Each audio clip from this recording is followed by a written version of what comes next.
Il y a environ 1500 volcans qui ont montré de l'activité pendant les 10 000 dernières années.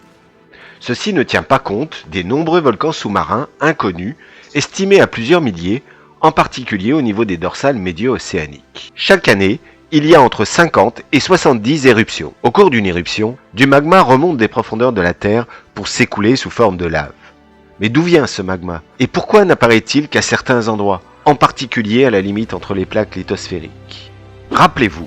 En dessous de la lithosphère, on trouve l'asténosphère, constituée également de roches.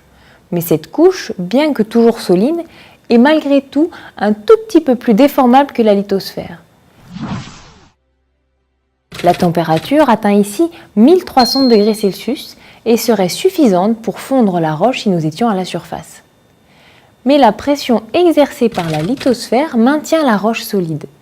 Cependant, il faut peu de choses pour qu'elle fonde. Si c'est le cas, la roche fondue qu'on appelle du magma subit la pression des roches environnantes et aura donc tendance à se déplacer vers les zones de pression plus faibles, c'est-à-dire la surface. Dans l'asténosphère, la fusion d'une roche va donc principalement dépendre de deux conditions physiques, la température et la pression.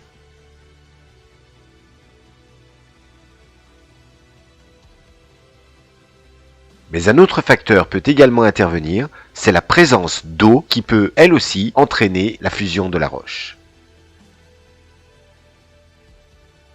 Au milieu des océans, deux plaques s'écartent, entraînées par des mouvements de convection opposés.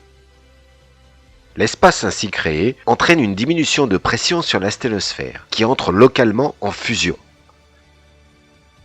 Le magma, fluide, remonte par les failles pour combler les espaces entre les deux plaques.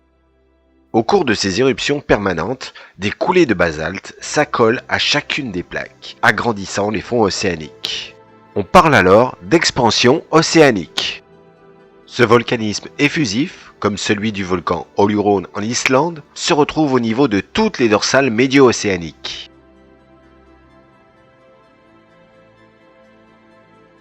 Une plaque océanique en expansion peut se heurter à une plaque continentale qui se déplace en sens inverse à cause des mouvements de convection. Dans ce cas-là, les deux plaques s'affrontent. Le basalte étant une roche très dense, donc lourde, va entraîner la plaque océanique sous la plaque continentale, essentiellement constituée d'une roche plus légère, le granit. C'est le phénomène de subduction.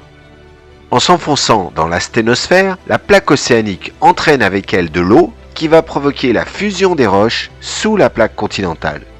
Ce magma va remonter dans les failles nées du choc entre les deux plaques et donner un volcanisme explosif car la lave ainsi formée est très visqueuse.